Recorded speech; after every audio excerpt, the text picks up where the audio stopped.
In August of 2023, Sony really did raise the prices of all its services. Now, typically when a company raises their prices, whether it be for services or for anything else, you would hope that they use the extra money to improve whatever service, to improve the company itself, whether it be in security, whether it be in better working conditions for the workers, what have you. You expect them to do something with the money. Well, after raising the price of PlayStation Plus and all these services, not giving their fans anything new, just the same old, one would think that Sony would at least improve company-wide on all their security when it comes to malware and software and phishing and so forth. One would think that Sony would improve in that. Well, throughout 2023, Sony really got a plethora of attacks, cyber attacks from different cyber groups. Throughout this year, we had one in September, we had one in October, and guess what?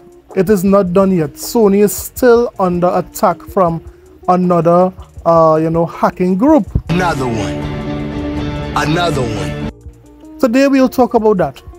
Also, we will talk about E3 cancellation. We know children of the 90s, children of the late 80s they had a fond memory of E3. We are just going to do a small tribute to E3 after the first segment of this video. So you know what? Let's talk about it.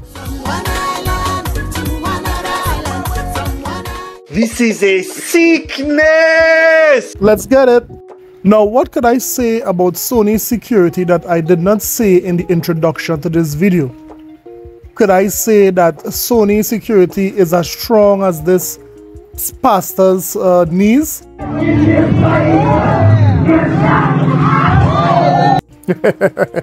I mean, I could say that.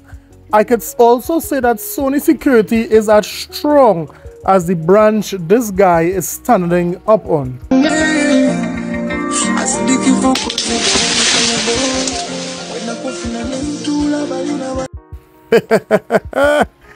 At this point, anybody who has a PlayStation account, who is in the PlayStation ecosystem, they should be afraid. You guys just might be playing with little Timmy's college fund, because Sony is being hacked too often, too many times. Now let's look at the instance as what happened today when it comes to Sony and the hacking situation. Sony is investigating an alleged ransomware attack on Insomniac. A ransomware group claims it will release data stolen from Insomniac games in 7 days. Sony is investigating claims by the Reminisce ransomware group that it stole sensitive data from Insomniac games, including personal information for the voice actor who portrayed Peter Parker in Spider-Man 2. Australian outlet Cyber Daily reported today that the group had posted some of the data as proof of the hack and is currently auctioning the full set for around $2 million worth of Bitcoin. Some of the data published by Reminisce reportedly includes details about Insomniac's upcoming Wolverine game, including a screenshot and some character art that Cyber Daily wrote, seems to relate to other Marvel characters from the game. The outlet also says the data included scans of Insomniac employees' passports, as well as one for Yuri Lowenthal, who has voiced Peter Parker in several Marvel productions, including Insomniac's Spider-Man games. According to a statement published by Eurogamer, Sony is aware of reports that there was a cyber attack at Insomniac Games, but that it doesn't have reason to believe that any other Sony divisions were affected by this breach. This isn't the first breach for Sony this year.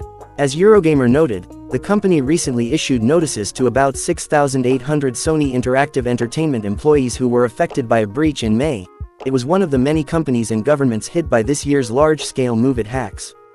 The U.S. Department of Justice and Cybersecurity and Infrastructure Security Agency co-authored a cybersecurity alert last month, saying that Reminisce's hacks of enterprise systems are notably due to organizations lacking MFA enabled by default. The Information Security Wing of the U.S. Health and Human Services Department noted in a similar alert from August that the group characterizes itself as a cybersecurity team, in its ransomware notes, which it said mostly target educational services providers. So these guys want 2 million in Bitcoin from Sony. Don't they know that Sony has no money? Sony got no money. They want 2 million. They better ask for 200,000. But let me hear what you think about all of this. Sony's in this predicament again, where it is, persons have infiltrated, their security, their system. Let me hear what you think about that. Do you trust Sony to have your credit card information, on your PS5 or your PlayStation 4? Let me know in the comment sections below. Next up, we are going to reminisce. We are going to remember the good times of long ago. We are talking about E3. Listen on. To children of the late 80s, early 90s, E3 was one of the best times of the year because we would have seen new games, new consoles, and great moments that basically shaped our childhood. Who could remember moments like this? But before you leave, I'd like you to step inside one more world for Nintendo GameCube.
What about this?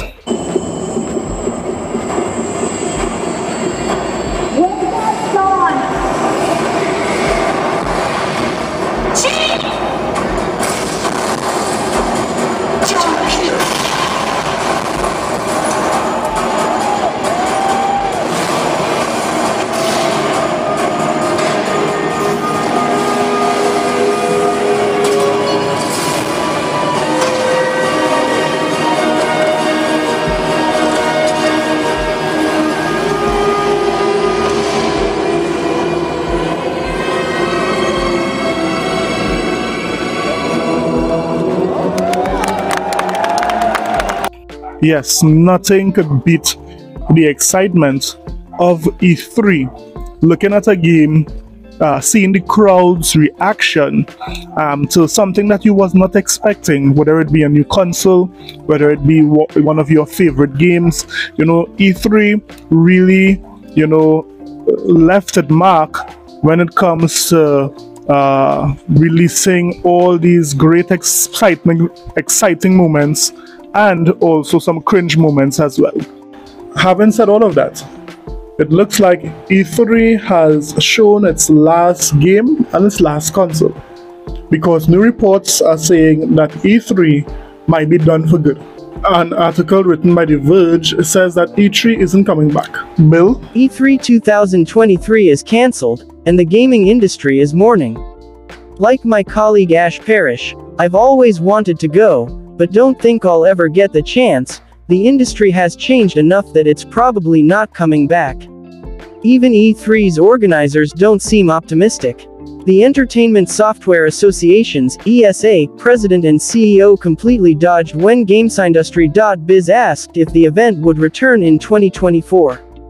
We're committed to providing an industry platform for marketing and convening, but we want to make sure we find that right balance that meets the needs of the industry, Stanley Pierre-Louis told the publication. We're certainly going to be listening and ensuring whatever we want to offer meets those needs, and at that time, we will have more news to share. Compared to 2022, when the organizers were already talking about 2023 when they cancelled that year's show. So there's a number of things we can blame as to why E3 is no longer popular. We can blame the internet, we can blame YouTube, we could even blame Nintendo for being one of the first of the big three to, really come out of E3 and come out of their own Nintendo Direct. Whatever the case, E3 has played its final game. This is Island Gaming with Jay, and don't forget to like and subscribe and hit that notification bell. May we never forget the good old moments like this. See you later, guys. Let me see what you got, bro.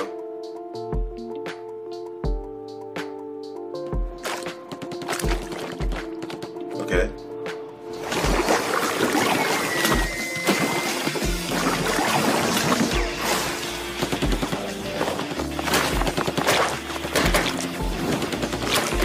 Hold on!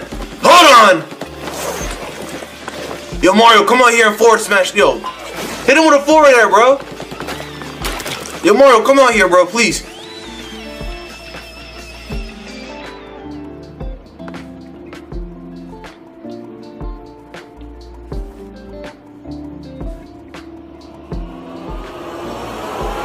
Yeah! Bro! Yes! Yes! Mega Man, Mega Man, Mega Man! Show me Mega Man, bro! I hear my roommate screaming, bro! Yeah!